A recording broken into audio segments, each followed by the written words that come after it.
अस्सलाम वालेकुम नाजरीन, आप देख रहे हैं नया पाकिस्तान और मैं हूं शहजाद इकबाल। वफाकी काबीना का हिस्सा बनने से बार बार इनकार के बाद अब पाकिस्तान पीपल्स पार्टी वफाकी काबीना में वजारतें लेने जा रही है। आज इस सिलसिले में जराये के हवाले से खबरें सामने आई हैं कि पीपल्स पार्टी ने अब शहबाज शरीफ की वफाकी काबीना में आठ वजारतें लेने का फैसला कर लिया है। अहम बात यह कि आज ही पंजाब और खैबर पख्तूनख्वा में पीपल्स पार्टी के नामजद करदा गवर्नर्स की भी तैनाती की गई है। खैबर पख्तूनख्वा में पाकिस्तान पीपल्स पार्टी के फैसल करीम कुंडी, जबकि पंजाब में पीपल्स पार्टी के रहनुमा सरदार सलीम हैदर को गवर्नर तैनात किया गया है। यानी पिछले 24 घंटे में पीपल्स पार्टी के इक़्तिदार में मजीद शेर के हवाले से दो अहम डेवलपमेंट्स देखी गई हैं। दिलचस्प बात यह है कि इलेक्शन मुहिम के दौरान पीपल्स पार्टी के चेयरमैन बिलाल भुट्टो जरदारी का मुसलसल ये मौक़िफ़ रहा है कि वो शरीफों के साथ अब दोबारा कभी इत्तेहादी हुकूमत नहीं बनाएंगे, लेकिन इंतखाबात के बाद पाकिस्तान पीपल्स पार्टी ने नून लीग के साथ इत्तेहादी हुकूमत तश्कील दी। इसी तरह इत्तेहादी हुकूमत की तश्कील के बाद पीपल्स पार्टी का ये मुसलसल मौक़िफ़ रहा है कि वो वफाकी काबीना का हिस्सा नहीं बनेगी, लेकिन अब आईनी ओहदे लेने के बाद क्या पीपल्स पार्टी वफाकी काबीना का हिस्सा भी बनने जा रही है? इन मामलों पर हम बात करेंगे, जिसके लिए हमें ज्वाइन किया है रहनुमा हसन मुर्तज़ा ने। हसन मुर्तज़ा साहब, बहुत बहुत शुक्रिया ज्वाइन करने के लिए। कल वज़ीर आज़म शहबाज शरीफ की मुलाकात हुई है पीपल्स पार्टी के चेयरमैन बिलाल भुट्टो जरदारी साहब से और गवर्नर्स के हवाले से तो फैसला किया गया, लेकिन अब ये खबरें भी सामने आ रही हैं कि पीपल्स पार्टी वफाकी काबीना का हिस्सा बनने जा रही है। क्या इस हवाले से फाइनल फैसला हो चुका है? बहुत शुक्रिया शहजाद साहब। देखिए, कल तो जो फैसले हुए वो गवर्नर के हवाले से थे। अभी ये फैसला तो नहीं हुआ कि पाकिस्तान पीपल्स पार्टी उसका हिस्सा बनेगी, क्योंकि ये सीईसी के अंदर हमारा फैसला हुआ था कि पाकिस्तान पीपल्स पार्टी वजारतें नहीं लेगी, हुकूमत का हिस्सा नहीं होगी। तो अब मेरे ख्याल में अगर पीपल्स पार्टी ने कोई फैसला किया भी तो वो तो सीईसी के फैसले के बगैर नहीं हो सकता, उसमें ही कोई फैसला होगा। अगर सीईसी ये समझती है कि हमें हुकूमत का हिस्सा होना चाहिए तो यकीनन होगा, उसके अलावा मेरा ख्याल है कि ये कबल अज़ वक्त होगा। और कल तो ये भी इतलात सामने आई कि 8 वजारतों के हवाले से मामला तय हो चुका है, जिसपे पीपल्स पार्टी 4 ऐसे अशखास को वजारतें देगी जिनका ताल्लुक पंजाब से है, 2 बलूचिस्तान को दी जाएंगी, 2 वजारतें सिंध को दी जाएंगी। ये नंबर्स भी कल की मुलाकात के बाद सामने आए हैं, ऐसा ही है? देखिए, कल तक तो मैं खुद उस मीटिंग का हिस्सा था जिसमें जब चेयरमैन साहब मिल के आए और उन्होंने कुछ चीज़ें हमारे साथ शेयर भी की, उसमें ऐसी तो कोई चीज़ नहीं थी हुकूमत में हिस्सा बनने की। मे भी कुछ दिनों तक इंशाअल्लाह ताला जैसे चीज़ें अनफोल्ड होंगी, सारी चीज़ें आपके सामने होंगी।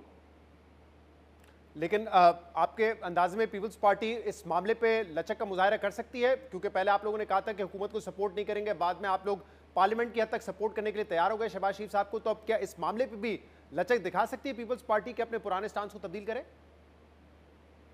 यकीनन देखें जी, पाकिस्तान पीपल्स पार्टी ने पहले भी जो फैसला किया हुकूमत का साथ देने का, वो भी एक मुश्किल फैसला था, क्योंकि ना हमारा माजी के अंदर तजर्बा जो था वो इतना कामयाब रहा हुकूमत का हिस्सा होने का, और मेरा नहीं ख्याल कि आइंदा भी उससे पाकिस्तान पीपल्स पार्टी को कोई फ़ायदा हो। पाकिस्तान पीपल्स पार्टी ने उस वक्त भी वसीतर मफाद की खातिर ये फैसला किया था, और अब भी अगर कोई तब्दीली होगी तो वो चूंकि मुल्की हालात और जो चैलेंजेस हैं मुल्क को दरपेश, उसके लिए पाकिस्तान पीपल्स पार्टी का बड़ा अहम किरदार है। और पाकिस्तान पीपल्स पार्टी वाहिद पॉलिटिकल पार्टी है इस मुल्क के अंदर इस वक्त जो इन बहरानों से पाकिस्तान को निकाल सकती है। ये कोई इतनी नामुमकिनात में से भी नहीं है कि पाकिस्तान पीपल्स पार्टी गवर्नमेंट का हिस्सा नहीं बनेगी। अगर हमने ये देखा कि ये हालात ठीक नहीं होते या नहीं संभलते, पाकिस्तान पीपल्स पार्टी अपने फैसले पे नजरसानी कर सकती है। तो हसन मुर्तज़ा साहब, आप कह रहे हैं कि ये नामुमकिन नहीं है कि पीपल्स पार्टी अपने फैसले में तब्दीली लेकर आए, हुकूमत का हिस्सा बने, लेकिन इस पर तब्दील क्या हुआ है? क्योंकि 19 अप्रैल को भी एक बयान था बिलाल भुट्टो जरदारी साहब का कि हम हुकूमत का हिस्सा नहीं बनेंगे। तो अब ऐसा क्या हुआ है जिसकी बुनियाद पर आप कह रहे हैं कि पीपल्स पार्टी लचक दिखा सकती है? देखें, अभी तक तो हुआ कुछ नहीं है। अभी तक तो अगर ये कोई फैसला ऐसा होता तो यकीनन हम उसको इस यकीन के साथ बात करते। जिस तरह आपने सवाल किया, उस सवाल के जवाब में मैंने आपको अर्ज की कि इस वक्त जो मुल्की हालात और जो चैलेंजेस हैं, जिस तरीके से आज हमारा ग्रोअर जो है वो परेशान है, काश्तकार परेशान है, और वो 80% है इस पाकिस्तान का। आज अगर वो परेशान है, वो सड़कों पर है, दीगर जो हमारे तबकात हैं वो ऑलरेडी एहतजाज की शक्ल इख्तियार करते जा रहे हैं।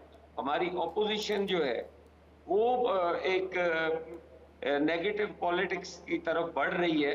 तो ये सारी चीजें जो है इनको सामने रखते हुए एक सियासी कारकुन की हैसियत से मैं ये बात जी। कह रहा हूँ कि मुझे लगता है ऐसा है कि हालात जो है वो तब्दील होंगे और पाकिस्तान पीपल्स पार्टी भी इस पे लेकिन गौर करेगी। हसन साहब, पीपल्स पार्टी की स्ट्रेटजी के हवाले से तो यही कहा जा रहा था कि क्योंकि आगे मुश्किल हालात हैं इसीलिए वो हुकूमत का हिस्सा नहीं बनना चाहते। उनका जो पीडीएम हुकूमत में एक्सपीरियंस था वो तसल्ली बख्श नहीं था। पूरी कैंपेन में बिलावल साहब कहते रहे कि देखें जो फैसले किए उससे कितनी महंगाई हुई, हमारी अपनी हुकूमत होती, वजारतें अहम हमारे पास होती तो इतनी महंगाई ना होती।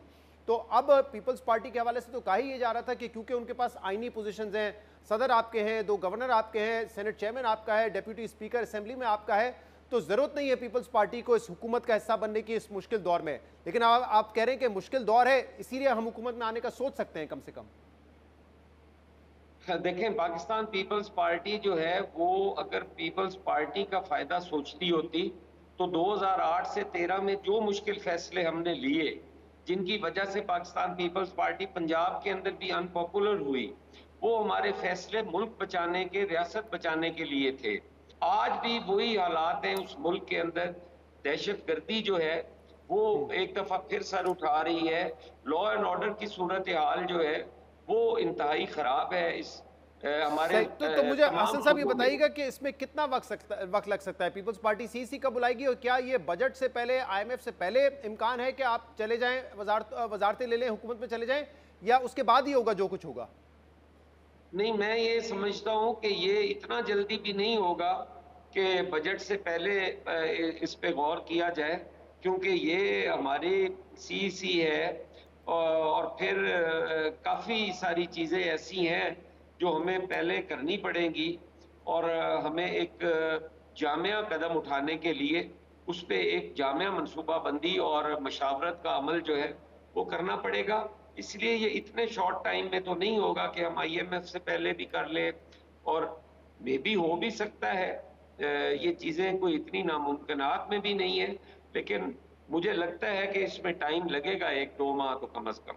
1-2 माह लग सकते हैं। और पंजाब हुकूमत का भी हिस्सा बनेगी पीपल्स पार्टी, या सिर्फ वफाक के हवाले से कंसिडर किया जा रहा है? देखें, अगर हुकूमत में गए तो फिर यकीनन पंजाब के अंदर भी पीपल्स पार्टी गवर्नमेंट का हिस्सा होगी और वफाक के अंदर भी होगी। सही, वफाक के अंदर अगर होंगे तो फिर पंजाब के अंदर भी होंगे। लेकिन इस बैकलैश से कि आपकी पार्टी खौफजदा नहीं है? क्योंकि आप लोगों ने तो पूरा एक बयानिया बनाया था पीडीएम हुकूमत के खिलाफ, नून लीग के खिलाफ, और अब आप अगर उस पर यू टर्न लेके हुकूमत का हिस्सा भी बन जाएंगे तो आपको नहीं लगता इससे जो एक साख है सियासी फैसलों के हवाले से वो कमजोर पड़ेगी? देखिए, 2 चीजें हैं। एक तो हमने या अपना बयानिया बचाना है या हमने रियासत बचानी है। तो इस वक्त मेरा ख्याल है जिस चीज की ज्यादा जरूरत होगी पाकिस्तान पीपल्स पार्टी उस तरफ जाएगी। अच्छा, और आपको लगता है कि अगर आप लोग हुकूमत का हिस्सा बन गए तो शायद आप मुल्क के हवाले से तो अच्छे फैसले कर सके, लेकिन पीपल्स पार्टी की जो सियासी साख है या बयानिया है उसको नुकसान होगा? देखिए, ये पाकिस्तान पीपल्स पार्टी की रिवायत रही है कि पाकिस्तान पीपल्स पार्टी जो है वो पैट्रियट्स है। वो हमेशा मुल्क को बचाने के लिए, रियासत को बचाने के लिए फैसले करते हैं। सही। और ये कोई जरूरी भी नहीं है कि हमारे फैसलों से पाकिस्तान पीपल्स पार्टी को नुकसान पहुंचे। देखें, जहां तक ताल्लुक है ये इस मुल्क का या इस रियासत का, इसका कायम रहना जरूरी है हमारी सियासत के लिए। अगर ये बचेगी तो हमारी सियासत भी होगी। और जहां तक सियासत का ताल्लुक है, पाकिस्तान पीपल्स पार्टी ने जो भी सियासी फैसले किए, आप आज सिंध में तमाम लोग ये बात कहते हैं कि सिंध के अंदर जी 15 साल से वो मौजूद हैं, उनका पीने का पानी नहीं है। वहां मैं ये नहीं कहता कि कोई जन्नत की दूध की और शहद की नहरें बह रही हैं जी। लेकिन आज आप अगर हेल्थ पे देखें तो वो आइडियल सूरत हाल है सिंध के अंदर पूरे पाकिस्तान से, बल्कि आपके कश्मीर और जीबी से भी लोग इलाज के लिए जाते हैं और उनका इलाज होता है। तो एक और अहम तो मामला है तालीम हसन के मुर्तजा साहब, जिस पे आपकी मैं राय जानना चाह रहा था, पीपल्स पार्टी का क्या मौकिफ होगा? क्योंकि कल वजीर कानून आजम नजीर तारड़ साहब ने तो ये कहा है कि अब हिस्ट्री में नहीं लेकिन वैसे ये प्रपोजल जो है जेर गौर है कि क्या चीफ जस्टिस की जो मुद्दत मुलाजमत है उसमें तोसी की जाए, जिसके लिए कहा जा रहा है कि या तो जजेस की जो एज लिमिट है उसको 65 से 68 कर दिया जाएगा, या फिर ये मुमकिन है कि जो चीफ जस्टिस का टर्म है उसको 3 साल के लिए फिक्स कर दिया जाएगा। तो अगर ऐसा कोई प्रपोजल आता है तो पीपल्स पार्टी कहां पे खड़ी होगी इसमें? देखें, ये चीजें जो है, मैं तो एक सियासी कारकुन हूं और मेरा ये ख्याल है कि ये नहीं होनी चाहिए। हमें अपने आइन और कानून के मुताबिक जो फैसले हैं वो लेने चाहिए। अगर ऐसे अनपॉपुलर फैसले हम करेंगे तो फिर उससे नुकसान होता है, रियासत को भी नुकसान होता है और हमारी रिवायात भी ख़त्म होती हैं। हमने बड़ी मुश्किल से इस जमहूरियत की इसको पटड़ी पे चढ़ाया है, इसके लिए बड़ी कुर्बानियां दी हैं। और अगर आज हमें कोई नुकसान भी होता है तो इन दी लॉन्ग रन आप देखें उसके फवायद ज्यादा हैं। हमें इस तरफ नहीं जाना चाहिए। बाकी जो जमहूरियत के अंदर जो तरीक़ाकार है कि वहाँ पे अददी अक्सरियत से फैसले होते हैं जी। अगर वो कसरत राय से ये फैसला करते हैं तो ठीक, लेकिन इसमें तो आईनी अमेंडमेंट की जरूरत होगी। मैं चाहूंगा कि इस तरफ ना जाया जाए। आईनी अमेंडमेंट की जरूरत होगी जिसमें पीपल्स पार्टी के बगैर ये मामला आगे बढ़ नहीं सकेगा। उनकी जरूरत होगी, उनके नंबर्स की जरूरत होगी। तो आप समझते हैं पीपल्स पार्टी को सपोर्ट नहीं करना चाहिए चीफ जस्टिस की मुद्दत मुलाजमत को बढ़ाने में? किसी भी एक शख्स को फायदा देने के लिए मैं तो नहीं समझता कि पीपल्स पार्टी को उसमें अपना किरदार अदा करना चाहिए। बाकी फैसले क़यादत ने करने होते हैं, वो हालात को देखकर बेहतर फैसला कर सकते हैं। एक कारकुन की हैसियत से मेरी राय है कि ये मुनासिब नहीं है। कारकुन की हैसियत से आप हालात से भी बखूबी वाकिफ हैं, तो आपको लगता है कि इस मामले पे भी पीपल्स पार्टी अपनी असूली पोजीशन पर कायम रहेगी, या जैसे आप कह रहे हैं क्योंकि हालात होंगे तो शायद फैसला बदल भी जाए? मेरा ख्याल है कि पीपल्स पार्टी अपने असूली फैसले पे रहेगी। ठीक है, बहुत बहुत शुक्रिया, बहुत बहुत शुक्रिया। हसन हमारे साथ मौजूद थे। प्रोग्राम में एक ब्रेक शामिल करते हैं, हमारे साथ रहिएगा। Welcome back. क्या हुकूमत चीफ जस्टिस पाकिस्तान की मुद्दत मुलाजमत बढ़ाने के लिए जजेस की उम्र 65 साल से 68 साल करने या चीफ जस्टिस के ओहदे की मियाद 3 साल फिक्स करने जा रही है? इस हवाले से कई हफ्तों से गर्दिश करने वाली अफवाहों पर अब बहस जोर पकड़ गई है।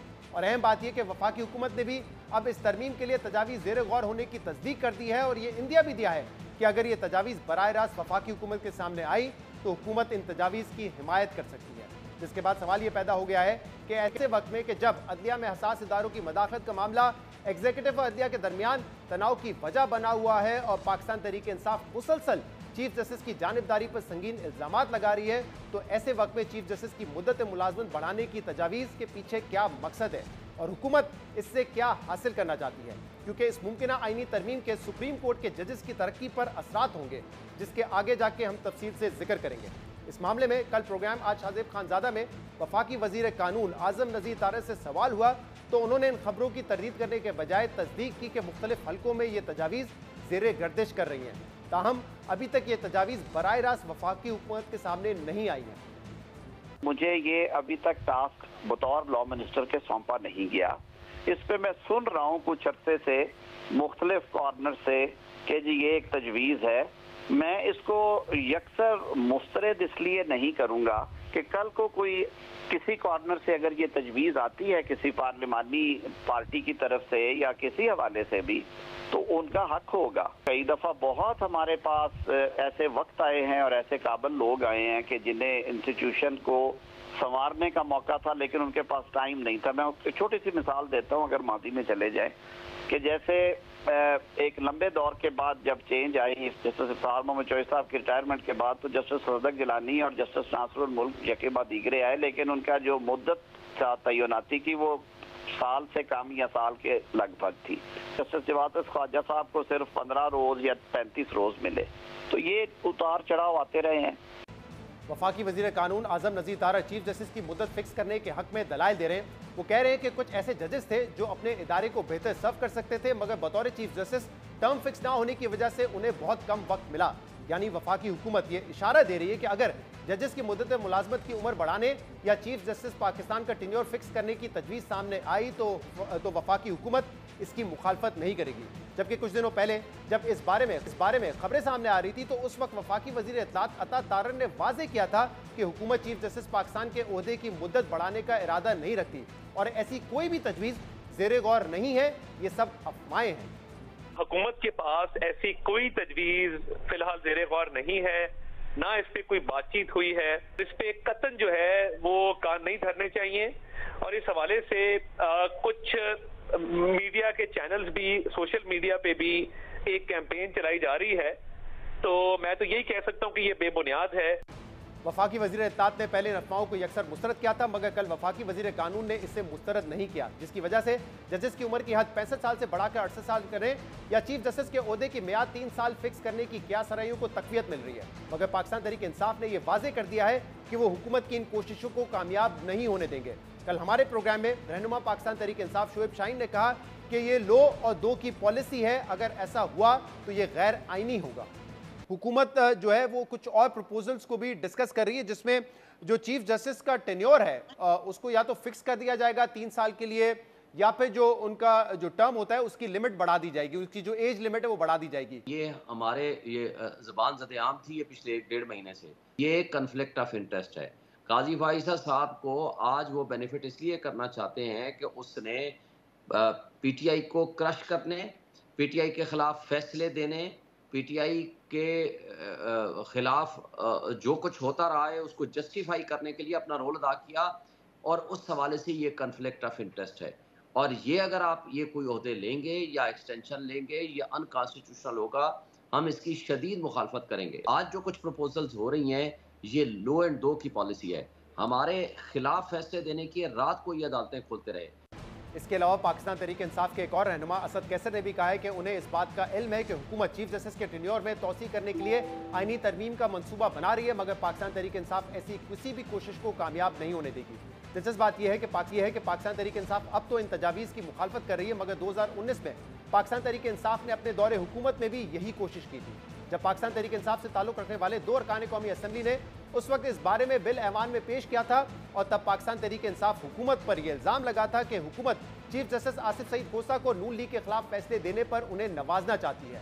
मगर उस वक्त नून लीग ने इन कोशिशों की सख्ती से मुखालफत की थी, और मरियम नवाज समेत पार्टी के दीगर रहनुमाओं ने यह बताया था कि पाकिस्तान तहरीक इंसाफ हुकूमत जस्टिस आसिफ सईद खोसा का टेन्योर बढ़ाकर उन्हें एक्सटेंशन देना चाहती थी, और जस्टिस खोसा ने खुद अपनी एक्सटेंशन की हिमायत के लिए नवाज शरीफ से जेल में राब्ता भी करवाया था, लेकिन नवाज शरीफ ने उसको मुस्तरद कर दिया था। आसिफ सईद खोसा साहब, आपको हिसाब देना पड़ेगा कि जेल में बैठे नवाज शरीफ साहब को क्यों मैसेज भेजा गया कि आसिफ सईद खोसा को बतौर चीफ जस्टिस एक्सटेंशन दी जाए। नवाज शरीफ साहब ने कहा अपना कागज पकड़ो और निकलो इधर से। यानी उस वक्त जो नून लीग का मौक़िफ़ था वो आज पाकिस्तान तहरीक इंसाफ का मौक़िफ़ है। नून लीग उस वक्त चीफ जस्टिस की मुद्दत मुलाजमत बढ़ाने की मुखालफत कर रही थी, मगर अब ये खबरें सामने आ रही हैं कि नून लीग खुद इस हवाले से आईनी तरमीम करने जा रही है, जिससे जजेस के सिलसिलावार चीफ जस्टिस बनने यानी कि लाइन ऑफ सक्सेशन पर असरात होंगे, जबकि बाज़ जजेस जिनका कुछ अरसे बाद चीफ जस्टिस बनना तय है वो चीफ जस्टिस पाकिस्तान बनने की दौड़ से बाहर हो जाएंगे। अहम बात यह कि इस वक्त चीफ जस्टिस की मुद्दत मुलाजमत को बढ़ाने के लिए 2 तजावीज़ ज़ेर बहस हैं। पहला ये कि सुप्रीम कोर्ट के तमाम जजेस की उम्र 65 से बढ़ाकर 68 साल कर दी जाए, और दूसरा ये कि चीफ जस्टिस का टर्म 3 साल के लिए फिक्स कर दिया जाए। इन दोनों तजावीज़ के असरात पर हम बारी बारी बात करते हैं। अगर तमाम जजेस की उम्र की हद 65 से बढ़ाकर 68 साल करने का फैसला किया जाता है तो इससे सुप्रीम कोर्ट के जजेस के सिलसिलेवार चीफ जस्टिस बनने पर कोई फर्क नहीं पड़ेगा, लेकिन इसका मतलब ये होगा कि मौजूदा चीफ जस्टिस पाकिस्तान जो इस साल 26 अक्टूबर को 65 साल की उम्र को पहुंचने पर रिटायर हो रहे थे, उनकी मुद्दत मुलाजमत में 3 साल का मजीद इजाफा हो जाएगा, और वो अक्टूबर 2027 में बतौर चीफ जस्टिस रिटायर होंगे। और फिर चीफ जस्टिस काजी फाइज ईसा के बाद जस्टिस मंसूर अली शाह अक्टूबर 2030 तक 3 साल के लिए चीफ जस्टिस पाकिस्तान बनेंगे, और फिर अक्टूबर 2030 से अक्टूबर 2033 तक justice Munib Akhtar chief justice Pakistan रहेंगे, और फिर इसी तरह ये सिलसिला जारी रहेगा। यानी सुप्रीम कोर्ट के जजेस के चीफ जस्टिस पाकिस्तान बनने की फहरिस्त में तो कोई तब्दीली नहीं आएगी, मगर अहम बात यह है कि जस्टिस मंसूर अली शाह जो वैसे भी इस साल अक्टूबर में 3 साल के लिए चीफ जस्टिस बनने जा रहे हैं, उन्हें मुमकिना आईनी तरमीम के बाद चीफ जस्टिस पाकिस्तान बनने के लिए 3 साल का मजीद इंतजार करना पड़ेगा। ये वो असरात हैं जो जजेस की उम्र की हद को 65 साल से 68 साल तक बढ़ाने की सूरत में सामने आएंगे। लेकिन अगर हुकूमत आईनी तरमीम के जरिए सिर्फ चीफ जस्टिस के ओहदे की मियाद 3 साल करती है, तो इससे वो जजेस जिनका इस वक्त चीफ जस्टिस बनना तय है वो चीफ जस्टिस बनने से पहले ही रिटायर हो जाएंगे, जिनमें जस्टिस मुनीब अख्तर सर फहरिस्त हैं।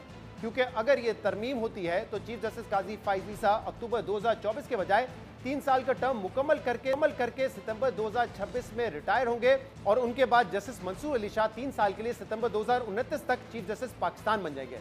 यानी वैसे तो जस्टिस मंसूर अली शाह की रिटायर होने की उम्र नवंबर 2027 में पूरी हो रही है, लेकिन 3 साल की मुद्दत फिक्स होने की वजह से वो 2029 तक अपनी खिदमत जारी रखेंगे। मगर इस मुमकिना तरमीम का सबसे बड़ा नुकसान जस्टिस मुनीब अख्तर को हो सकता है, जिन्हें वैसे तो 27 नवंबर 2027 को चीफ जस्टिस बनना है, लेकिन तरमीम की सूरत में जस्टिस मुनीब अख्तर का चीफ जस्टिस बनने का इम्कान खत्म हो जाएगा, क्योंकि जस्टिस मुनीब दिसंबर 2028 को 65 साल की उम्र को पहुंचने के बाद रिटायर हो जाएंगे। ये वो मुमकिना असरात हैं जो कि नजर आ सकते हैं अगर इस कानून को अमेंड किया गया, आईनी तरमीम लाई गई। एक ब्रेक लेंगे, उसके बाद हम बात करेंगे। राना सनाउल्लाह साहब हमारे साथ मौजूद होंगे कि हुकूमत फैसला करने पे क्यों गौर कर सकती है, इस बात करेंगे एक ब्रेक के बाद। शिवराज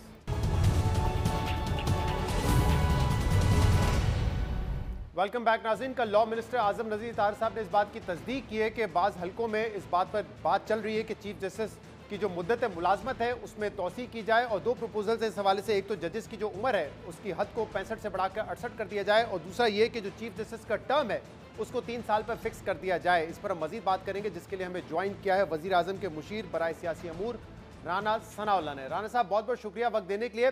राना साहब पहले तो आप बताएं इस हवाले से क्या खबरें चल रही हैं, क्योंकि आजम नज़ीर तारिक साहब ने तो इस बात की तस्दीक की है कि बाज़ हलकों में ये तजवीज़ ज़ेर गौर है, और अगर ये लॉ मिनिस्ट्री के सामने आती है तो फिर इस पर गौर किया जा सकता है, इसकी हिमायत की जा सकती है, और बाकायदा इसकी हिमायत में उन्होंने कल दलाइल भी दिए हैं। तो क्या वाकई ये होने जा रहा है?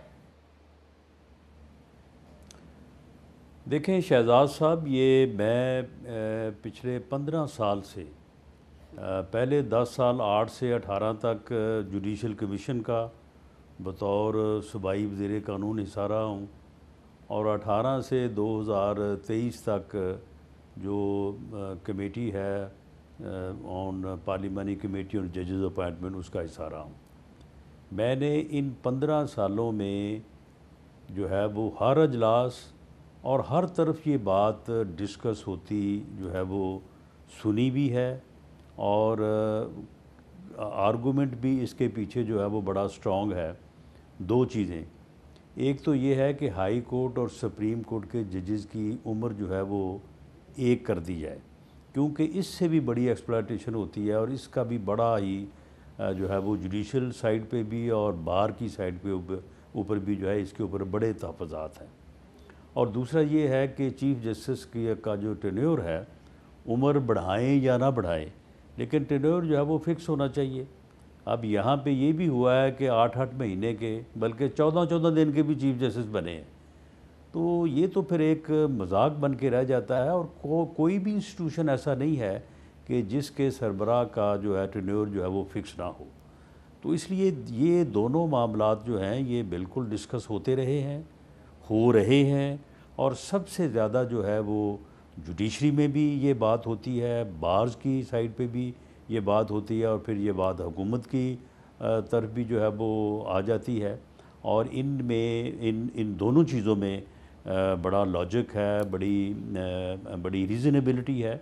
तो इसलिए मैं समझता हूँ कि ये कब होगा, आज होगा या आने वाले कल होगा, लेकिन बहरहाल जो है इसका होना जो है वो जुडिशरी के बेहतरीन मफाद में है। आप भी राना साहब, और मैं एक बात ये भी वाजे कर दूँ कि किसी सूरत में भी जुडिशरी की कंसेंट के बगैर जो है ये जब भी ये अमेंडमेंट गवर्नमेंट पार्लियामेंट में लेके आएगी तो लाजमी बात है कि इसके ऊपर जुडिशल साइड से भी जो है वो कंकरेंस ली जाएगी। और मेरा नहीं ख्याल है कि उस साइड पे कोई एतराज़ होगा, क्योंकि इन दोनों चीज़ों से बड़े मसाइल हैं वहाँ पे जो हाई कोर्ट और सुप्रीम कोर्ट के जजेस की उम्र में जो तजाद है। आप भी इसके हक में दलाइल दे रहे हैं, कल लॉ मिनिस्टर साहब भी दे चुके हैं। तो क्या ये समझा जाए कि 15 साल से ये ज़ेरे बहस तो हो सकता, लेकिन इस मर्तबा ये हो जाएगा, आप लोग इसको पास करवा लेंगे, आईनी तरमीम इस हवाले से करवा लेंगे, क्या ये समझा जाए? नहीं, ये अब 15 साल से ये डिस्कस हो रहा है। पिछले 4 साल पहले भी इसकी कोशिश हुई है। उससे पहले भी एक दफ़ा आपके इल्म में होगा कि उम्र बढ़ाई गई थी, लेकिन फिर वापस हो गई थी। तो अब ये तो नहीं मैं कह सकता, लेकिन ये मैं कह सकता हूँ कि इन दोनों चीज़ों का कि हाई कोर्ट और सुप्रीम कोर्ट के जजेस की उम्र एक होनी चाहिए, और इस आला तरीन इंस्टीट्यूशन के सरबराह का टेन्योर जो है वो फिक्स होना चाहिए।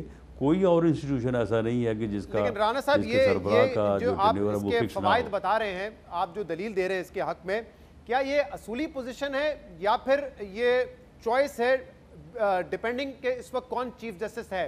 क्योंकि कल शोएब शाहीन साहब ने कहा कि क्योंकि काजी फाइज ईसा साहब चीफ जस्टिस पाकिस्तान है, उन पे वो एतराज़ करते रहते हैं, उन पे बायसनेस का इल्ज़ाम लगाते हैं। वो कह रहे हैं क्योंकि उन्होंने हमारे खिलाफ फैसले दिए इसलिए नून लीग उनको बेनिफिट करना चाहती है। अब ये बिल्कुल वैसा ही मामला है जब आसिफ सईद खोसा साहब के हवाले से पीटीआई हुकूमत ये बात कर रही थी कि उनको एक्सटेंशन दी जाए, तो आपका भी यही मौक़िफ़ था कि क्योंकि उन्होंने नून लीग के खिलाफ फैसले दिए हैं इसलिए पीटीआई उनको ले दो की पॉलिसी पे एक्सटेंशन देना चाहती है। नहीं, देखें, इस किस्म की बातें तो खैर होंगी, जब भी होगा इस किस्म की बातें होगी, किसी न किसी को जो है वो एतराज़ हो सकता है। लेकिन काजी फायज़ ईसा की इंटेग्रिटी का और इंडिपेंडेंट फ़ैसले करने, सब को साथ लेके चलने की इससे पहले जो है वो ऐसी मिसाल जो है वो कम ही मौजूद है। उन्होंने जितने भी हाई प्रोफाइल केसेस हैं उनकी ओपन हेयरिंग की है, पूरी दुनिया ने सुना है, तो किसी को भी जो है वो एतराज़ की गुंजाइश पैदा नहीं हुई। लेकिन अब पीटीआई वालों का तो एक अपना एक रवैया है कि उनके जो हक़ में फ़ैसला आ जाए तो वो ठीक है, और जो अगर फैसला हक़ में नहीं आता राणा साहब तो उसके ऊपर उनका फिर एतराज़ होता है। आसिफ सईद खोसा साहब के एक्सटेंशन के लिए जब बात हो रही थी कि उस वक्त ही उम्र बढ़ा दी जाए जजेस के हवाले से, तो आप लोगों ने क्यों नहीं सपोर्ट किया? और मुझे ज़रा दिल पे हाथ रख के बताइए, आज अगर साकिब निसार हो, आसिफ सईद खोसा हो, तो क्या उनके लिए भी आपकी यही तजवीज़ होगी कि ठीक है उनकी उम्र बढ़ा के उनको एक्सटेंशन दे दी जाती है, या ये शख्सियात की बुनियाद पर फैसले आप लोग कर रहे हैं?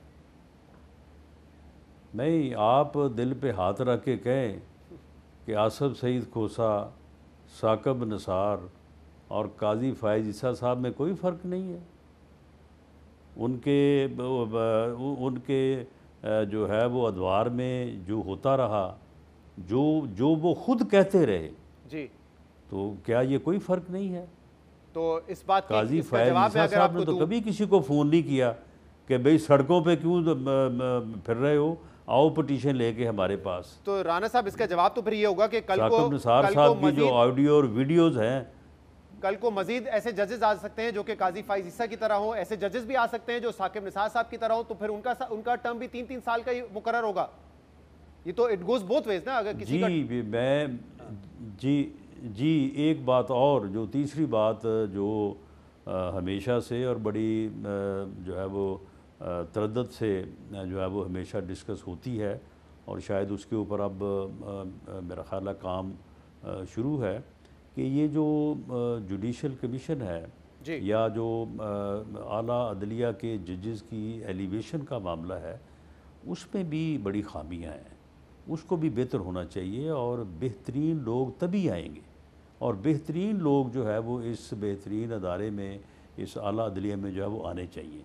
इस वक्त जो तरीक़ाकार है वहाँ पे चैम्बर्स का बड़ा रोल है जी, और वहाँ पे लॉबी सिस्टम का बड़ा रोल है। उस हवाले से तो कल वो भी आजम दुरुस्त नज़ीर होना तारा चाहिए। साहब ने बड़े तफसील से बात की कि इसको बैलेंस करना पड़ेगा, जो कि मेरे ख्याल से मुनासिब बात है। लेकिन ये इस सियासी माहौल में ये इल्ज़ाम तो आप पे लगता रहेगा। आप फायज़ ईसा साहब के हवाले से कहें कि वो बड़े इंटेग्रिटी वाले जज हैं, लेकिन एक फैक्ट ये भी है कि उनके अक्सर फैसले जो हैं, जो बड़े फैसले हैं, बल्ला का सिंबल वापस लेना, वो तहरीक इंसाफ के खिलाफ गए, इसलिए वो शोर मचा रहे। आसिफ सईद खोसा साहब के फैसले, साकिब निसार के फैसले आपके खिलाफ जा रहे थे, इसलिए आप उस वक्त शोर मचाते थे।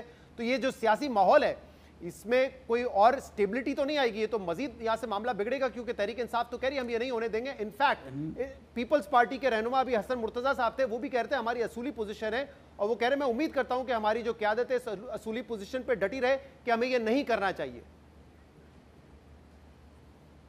नहीं, अगर एक बात असूली तौर पे दुरुस्त है, आप मुझे बताएं कि क्या और भी कोई इंस्टीट्यूशन है जिसके सरबराह की मुद्दत जो है वो 14 दिन हो सकती है, जहाँ 8.5 माह हो सकती है, तो फिर इस इंस्टीट्यूशन की क्यों?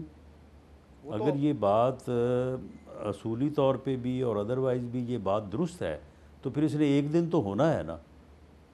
तो फिर हमें ये मौक़िफ़ तो लेना चाहिए ना कि ये होनी चाहिए, कर सकते हैं, हो सकती है, ये एक अलग बात है। और इसी तरह से मुझे आप बताएं कि ये हाई कोर्ट से जजेस की एलिवेशन टूवर्ड्स सुप्रीम कोर्ट जो है वो तो कज़िया बना होता है कि जी फ़लाँ को क्यों ले आए, फ़लाँ को क्यों नहीं लेके आए, सीनियरिटी ओवर रूल हो गई। ये एज जो है 62 ईयर और 65 ईयर क्यों ना इसे एक कर दिया जाए। ये तो भले 62 कर दें या 65 कर दें। बड़ी अजीब सी बात है कि ये है कि ये चीज़ें जो हैं जी, ये अदलिया की आज़ादी के ऊपर ये कदगन है। ये तो वैसे बड़ी अजीब सी बात है राणा साहब के हम अभी तक ये तय ही नहीं कर सके कि बेस्ट सिस्टम कौन सा है जजेस के अपॉइंटमेंट का और एलिवेशन का। हम बात जमहूरियत की करते हैं लेकिन बेस्ट सिस्टम क्या है वो भी हमें नहीं पता। हम बार बार तरमीम करते हैं उसमें, कभी 18वीं तरमीम लाते हैं, फिर 19वीं तरमीम लाते हैं, फिर उसको रिविजिट करने की कोशिश करते हैं। मिसालें दुनिया भर की हमारे सामने कि बरतानिया में क्या होता है, अमेरिका में क्या होता है, साउथ अफ्रीका में क्या होता है, लेकिन हम कर नहीं पाए। ये बड़ी बदकिस्मती की बात है, लेकिन होपफुली ये हो जाएगा। लेकिन एक तो सियासी डिवाइड है। अब जरा मुझे ये बताएं कि जो अदलिया में डिवाइड है क्या वो भी इससे और मैं लफ्ज इस्तेमाल कर रहा हूं मजीद वाजे नहीं हो जाएगा, क्योंकि ऑलरेडी एक डिवाइड नजर आ रहा है। क्योंकि अगर ये हो जाता है, अगर आप कहते हैं कि टर्म हमने फिक्स कर दी है, तो जस्टिस मंसूर अली शाह साहब तो इसी साल 3 साल के लिए चीफ जस्टिस बन रहे हैं, उनको 2 साल वेट करना पड़ेगा। और फिर मुनीब अख्तर साहब जिन्होंने 2027 में चीफ जस्टिस बनना है वो तो नहीं बन पाएंगे 2029 में, क्योंकि वो उससे पहले रिटायर हो जाएंगे। तो अदलिया से आप क्यों पुरुमीद है कि बड़ा पॉजिटिव रिस्पॉन्स आएगा? ये तो ऐसा लग रहा है कि कुछ लोग मुतासिर होंगे, कुछ इससे बेनिफिट करेंगे। देखें, क्योंकि पिछले 10 साल से या इससे ज़्यादा अरसे से पार्लियामेंट की जो है वो पोजीशन कुछ ऐसी रही है कि किसी भी पार्टी के पास 2/3 मेजॉरिटी नहीं थी। अगर 2/3 मेजॉरिटी होती तो शायद उस वक्त भी अदलिया जो है वो ख़ुद से ही इनिशिएट करती कि इन चीज़ों को, जिस तरह से मैंने हाई कोर्ट और सुप्रीम कोर्ट के जजेस की उम्र में फ़र्क की निशानदेही की है या ये टेन्योर की बात है, तो ये बात होती। तो इसमें मामला ये है कि इससे कोई इतना ज़्यादा फ़र्क नहीं पड़ेगा। लेकिन मैंने हमेशा ये देखा है कि अदलिया की साइड पे जो है वो हमेशा इन दोनों चीज़ों के ऊपर पॉजिटिव सोच रही है कि ये ख़त्म होनी चाहिए। इससे अदलिया को कमज़ोर करने में या एक्सप्लॉयटेशन में जो है वो मदद मिलती है। जब किसी को हाई कोर्ट से ऊपर सुप्रीम कोर्ट में लाना होता है या अदरवाइज़ जब 14-14 दिन के लिए और 4-4, 6-6 माह के लिए जो है वो चीफ जस्टिस बनते हैं, तो उसमें वो लेकिन राणा साहब 2019 में भी के लिए कोई काम नहीं कर सकते। 2019 में भी जब पीटीआई के अरकान ने प्राइवेट मेंबर बिल पेश किया था, उस वक्त तमाम बार्स ने भी इसको अपोज किया था। आपने भी अपोज किया था, पीपल्स पार्टी ने भी किया था, तमाम बार्स ने भी उसको अपोज किया था। और दूसरी बात मुझे ये बताइएगा कि आपकी इंटेंट पे तो इस वक्त ये मैं बता रहा हूँ आपको, इस्लामाबाद में ये गर्दिश कर रही है बातें कि हुकूमत की इंटेंट ये है कि किसी शख्स को ज़्यादा टर्म मिल जाए और किसी शख्स को जो कि जिसका तय है बनना चीफ जस्टिस, वो चीफ जस्टिस बने ही ना, उससे पहले ही वो रिटायर हो जाए। ये आपकी इंटेंट के हवाले से इस वक्त तबसरे हो रहे हैं इस्लामाबाद में। नहीं देखें, वो तो फिर बाल की खाल उधेड़ने वाली बात है। मामला ये है कि इससे जो है वो अगले 5 साल तो कोई फ़र्क ही नहीं पड़ता। यानी अगर आप इस चीज़ को लें तो इसमें इस किस्म की मेरा नहीं ख्याल है कि कोई तंग नज़री से जो है वो इस चीज़ को सोचना चाहिए। अदारे की अगर इंस्टीट्यूशन की बेहतरी इसमें है तो ये बात जो है ये बड़ी मुनासिब है कि अदारे के सरबराह का टेन्योर फिक्स होना चाहिए और हाई कोर्ट और सुप्रीम कोर्ट के जजेस की जो एज है वो एक होनी चाहिए, भले 65 ही रहे, कोई ज़रूरी नहीं है कि 68 इसको कर दिया जाए। जरा इस बात को भी रिस्पॉन्ड कर दें। 68 के मतलब कोई इतनी सपोर्ट भी नहीं है। ये दोनों चीज़ों की बड़ी सपोर्ट है, 68 की कोई इतनी सपोर्ट नहीं है। सही है, हाँ आप कह रहे टर्म 3 साल का होना चाहिए, इस बात की सपोर्ट है। जल्दी से ये भी बता दीजिएगा, पीपल्स पार्टी वफाकी काबीना का हिस्सा बन रही है, फाइनल हो गया है क्या ये? देखें जी, पीपल्स पार्टी वफाकी हुकूमत का, मौजूदा हुकूमत का हिस्सा है। वफाक में कोलिशन गवर्नमेंट है, PMLN जो है वो मेजर पार्टनर ज़रूर है, लेकिन कोलिशन गवर्नमेंट को हम जो है वो लीड कर रहे हैं। सर कैबिनेट में आ रहे हैं क्या? बाकी किसी जगह पे वो मौजूद हैं, किसी जगह पे नहीं है, तो कैबिनेट में बिल्कुल जी। वज़ीर-ए-आज़म साहब ने तो कल भी रिक्वेस्ट की है और बिलावल भुट्टो ज़रदारी साहब ने उसके ऊपर मुस्बत गौर व फ़िक्र का जो है वो वादा किया है। तो हमें तो पूरी उम्मीद है कि इंशाल्लाह वो गवर्नमेंट का हिस्सा हैं और जहाँ कहीं उनकी मौजूदगी नहीं है वहाँ भी उनकी मौजूदगी इंशाल्लाह होगी। आप कह रहे हैं कि बिलावल साहब ने मुस्बत रिस्पांस दिया है, क्योंकि अभी तकरीबन 10-12 दिन पहले ही उन्होंने कहा था कि हम काबीना का हिस्सा नहीं बनेंगे, लेकिन कल वज़ीर आज़म ने जब दोबारा पेशकश की तो उन्होंने पॉजिटिव रिस्पांस दिया इसको आपको। नहीं, उन्होंने ये तो नहीं कहा कि हम बनेंगे, जी। लेकिन उन्होंने जब वज़ीर आज़म साहब ने रिक्वेस्ट की है तो उन्होंने कहा है कि उसके ऊपर वो अपनी पार्टी में गौर करेंगे। तो यकीनन जब वो अपनी पार्टी का वो सेंट्रल एग्जीक्यूटिव का इजलास करेंगे तो उसमें ये बात रखेंगे कि वज़ीर-ए-आज़म साहब की ये ख्वाहिश है। सही, तो आपको क्या लग रहा है, ये मामला बजट से पहले तय हो जाएगा या मामला बजट और IMF के प्रोग्राम के बाद ही जाएगा? मेरे ख्याल में तो ये मामला तय ही तय है। पीपल्स पार्टी हमारे साथ है और हम मिल के जो है वो वफाक में कोलिशन गवर्नमेंट में काम कर रहे हैं। और पंजाब में भी आएंगे वो काबीना में? जी यकीनन, अगर वो गवर्नमेंट का हिस्सा बनेंगे तो फिर पंजाब में भी बिल्कुल उनको आना चाहिए। सही। इसके अलावा ये वीट स्कैंडल भी इस वक्त ज़ेरे बहस है। शहबाज शरीफ साहब ने कमेटी भी बनाई है, आप लोग निगरान हुकूमत को इसका जिम्मेदार समझ रहे हैं और आज खबर ये भी आ रही थी कि निगरान वजीर आजम अनवारुल हक काकड़ साहब को भी इस कमेटी ने बुलाया है तफसीलात जानने के लिए। तो क्या वजीर आजम ये समझते हैं कि निगरान हुकूमत और वजीर आजम जो निगरान थे काकड़ साहब वो जिम्मेदार हैं इस क्राइसिस के? नहीं, वो इम्पोर्ट इसकी ज़िम्मेदार है। वो इम्पोर्ट जो है वो नहीं होनी चाहिए थी, उसकी वजह से पंजाब में जो स्टॉक था वो फ़ारग नहीं हो सका और वो अभी गोदाम भरे पड़े हैं और ऊपर से नई फसल आ गई है। वो इम्पोर्ट ज़िम्मेदार है। अब वो इम्पोर्ट जो है वो किन फैक्ट्स एंड फिगर्स के ऊपर हुई जी, और उसमें किसी ने ड्यू डिलिजेंस नहीं की, ये बहरहाल इंक्वायरी में ये बात आ सकती है कि इस पे कोई ज़िम्मेदारी किसकी फ़िक्स होती है या नहीं होती, या इसमें कोई एरर ऑफ कैलकुलेशन हुआ है। लेकिन बहरहाल वो इम्पोर्ट ज़िम्मेदार है, उस इम्पोर्ट की वजह से ये परेशानी आई है। आपको और वज़ीर आज़म शहबाज शरीफ साहब को ये याद है ना कि जुलाई में ECC ने अप्रूव किया था, क्योंकि उस वक्त फूड मिनिस्ट्री ने ये कहा था कि हमें इंपोर्ट करने की ज़रूरत पड़ेगी, तकरीबन 2.5 मिलियन टन की शॉर्टेज होगी। और फिर कैबिनेट से वो अप्रूव नहीं हुआ क्योंकि वो 8 अगस्त को कैबिनेट का आखिरी दिन था। आप लोगों ने कहा कि ये केयर टेकर कर ले। तो आपकी हुकूमत ये असेसमेंट देके गई थी कि 2.5 मिलियन टन की शॉर्टेज होगी, इंपोर्ट करना पड़ेगी। ये फूड मिनिस्ट्री की अपने असेसमेंट थी। लेकिन ये असेसमेंट जो है ना, इसको देखना पड़ेगा ना कि ये असेसमेंट जो है वो किन बुनियादों पे हुई। अगर वो असेसमेंट दुरुस्त थी, लेकिन बहरहाल जो भी थे लेकिन असेसमेंट जो है वो गालबन किसी जो है वो सिस्टम के तहत हुई होगी जी। अगर ये असेसमेंट दुरुस्त थी तो फिर 3.5 जो है वो इम्पोर्ट होने के बाद जो है वो आलमोस्ट 4 मिलियन जो है वो तो अभी स्टॉक में पड़ी है पाकिस्तान में, बल्कि 4.3।